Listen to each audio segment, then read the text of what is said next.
आज से करीब 12 साल पहले केरला में एक ऐसा पॉलिटिकल मर्डर हुआ जिसने पूरे केरला पॉलिटिक्स को चेंज करके रख दिया। ടി പി ചന്ദ്രശേഖരന്റെ കൊലപാതകത്തിൽ കലാശിച്ചു.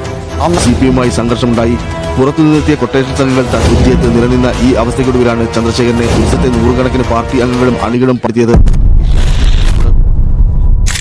हाँ, मैं बात कर रहा हूँ एक CPIM politician and rebellion Marxist party RMP leader Chandrasekaran की मर्डर की, जो आज से करीब 12 साल पहले किया गया था और इसको सॉल्विंग करने में बहुत देर लग गई।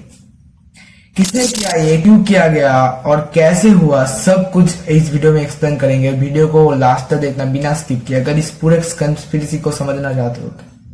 और लास्ट में जरूर एक कंक्लूजन एंड ओपिनियन डिस्कस करेंगे जो हम लोग हर वीडियो में करते हैं।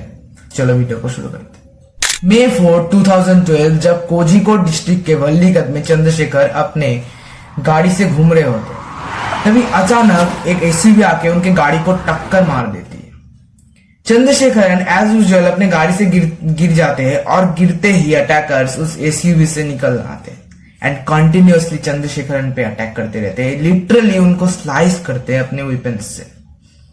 जब पोस्टमार्टम किया गया तब चंद्रशेखरन के शरीर में 51 आउंस मतलब 51 स्लाइसेस देखा गया और उनको इसे बेरहमी से मौत के घाट उतार दिया गया था, जो कि एक बहुत ही इनह्यूमन टॉपिक है।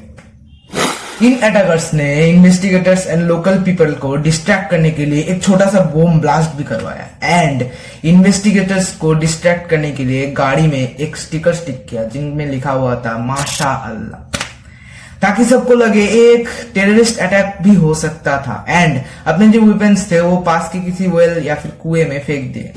चंद्रशेखरन का जब मर्डर किया गया तब उनकी एज थी 51 एंड वो rebellion Marxist party and RMP के लीडर थे। पहले तो वो सीपीआईएम से जुड़े हुए थे, उनके एक बोल सकते बहुत अच्छे लीडर थे, लेकिन डिस्ट्रिक्ट एंड स्टेट लेवल में सीपीआईएम में बहुत सारे कॉन्फ्लिक्ट्स देखे गए।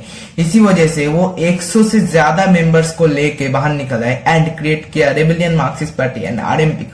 2009 के लोकसभा इलेक्शंस में चंद्रशेखरन इंडिपेंडेंटली भदाकरा डिस्ट्रिक्ट से वोट लड़ते और जो कि सीपीएम 1996 से लगातार जीतते आ रहे थे, जो कि सबसे सेफेस्ट सीट माना जाता है सीपीएम का, वो मैजिकली इस बार वो लोग हार जाते। हराता कौन है? Congress leader, Congress candidate Mullappally Ramachandran CPM की पी सीता देवी को 56,000 ज्यादा वोट से इधर हरा देते और इस बार चंद्रशेखरन को इंडिपेंडेंटली वोट मिलता है अप्रोक्स 22,000 ज्यादा वोट्स। अब सीपीएम मानती है कि चंद्रशेखरन की प्रेजेंस सबसे बड़ा मेजर कारण था उनकी इस वोट में हार का, इसीलिए वो लोग भड़क जाते हैं एक तरीके से, क्योंकि चंद्रशेखरन ने उनकी पार्टी को भी छोड़ दिया था और अब उनके रास्ते का सबसे बड़ा कांटा भी बन चुका है और इसीलिए रास्ते के सबसे बड़े कांटे को हटाने के लिए वो लोग एक मास्टर प्लान बनाते हैं। कौन सा मास्टर प्लान? चंद्रशेखरन को मर्डर करने का। और फैक्ट ये है कि इस मास्टर प्लान का जो काम है, सुपारी है, वो दिया जाता है प्रीवियसली 73 मर्डर केसेस से जुड़े हुए गैंग को, जिनमें से 9 पॉलिटिकल मर्डर थे जो कि स्पेशली सीपीएम के लिए ही किया गया था। इस 7 मेंबर्स के गैंग को चंद्रशेखरन के मर्डर के लिए सुपारी दिया गया। इन्वेस्टिगेशन के बाद इस कंस्पिरेसी में 6 सीपीएम लीडर्स को गिरफ्तार किया गया, अरेस्ट किया गया, जिनमें से इस प्लान के मास्टरमाइंड थे कुंजनाथन, जो कि सीपीएम के एक ब्रॉड लीडर बोल सकते हो। अब जाहिर सी बात है, अगर कोई पार्टी का लीडर अगर इसे कोई मर्डर केस के साथ जुड़ा हुआ होगा तो पार्टी में एक नेगेटिव माइंडसेट जरूर तैयार होगा उस लीडर के लिए, लेकिन इधर होता है उल्टा। सीपीएम के इतना पॉजिटिव रिएक्शन देखा गया कुंजनाथन के लिए कि जब कुंजनाथन की डेथ हुई तब उनके फेयरवेल में कोविड पैंडेमिक के बावजूद उनको हीरो की तरह फेयरवेल दिया गया। जो भी हो, 2009 के बाद वामफ्रंट तो फिर उधर कभी भी जीत नहीं पाई एंड इस मर्डर के खुलासे के बाद उधर बहुत बड़ा चेंज आया कि मर्डर्स होना बंद हो गए। अब वो सब तो बहुत ही नेग्लिजिबल पॉलिटिकल मर्डर्स होते हैं और आज के दिन तो मानो होते ही नहीं। तो सीपीएम छोड़ने के 3 साल बाद चंद्रशेखर का जब मर्डर किया गया तब भी सीपीएम के जो पॉलिटिशियंस थे उनके ब्रूटल माइंड से चेंज नहीं हुआ। चंद्रशेखर के मर्डर के बावजूद सीपीएम के चीफ विजयन ने उनको ट्रेटर कहा, एक गद्दार कहा, क्योंकि उन्होंने सीपीएम को छोड़ दिया था और सीपीएम के सबसे बड़े कांटे बन चुके थे।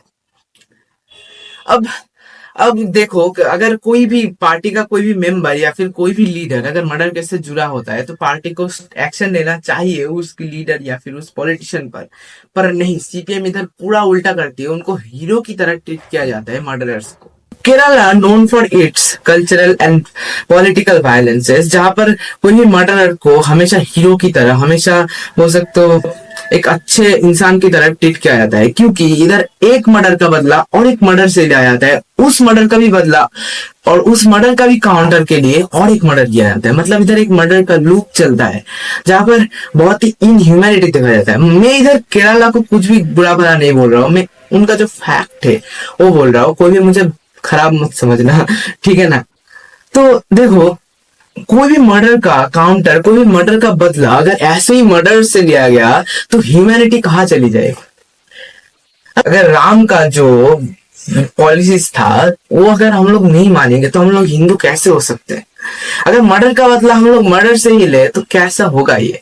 इसी पॉलिसी की वजह से कि हम लोग हमारे लोग हैं, तुम्हारे लोग हैं, कॉन्फ्लिक्ट मचाओ, ऐसी पॉलिसी के लिए वेस्ट बंगाल में वामफ्रंट आज से नहीं जीतती आ रही, तब से हार चुकी है, अब से कभी भी नहीं जीतेगी, ये मेरा मानना।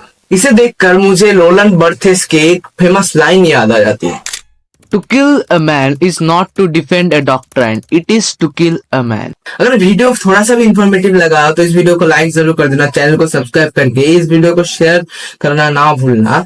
मैं एक न्यू क्रिएटर हूँ, हमेशा कोशिश करूंगा आप लोगों को न्यू कंटेंट देने के लिए, और कुछ भी अगर इस वीडियो में मैंने गलत बोला या फिर कंटेंट अगर अच्छा नहीं लगा, कुछ भी फीडबैक आप लोग कमेंट में जरूर कमेंट करके जाना।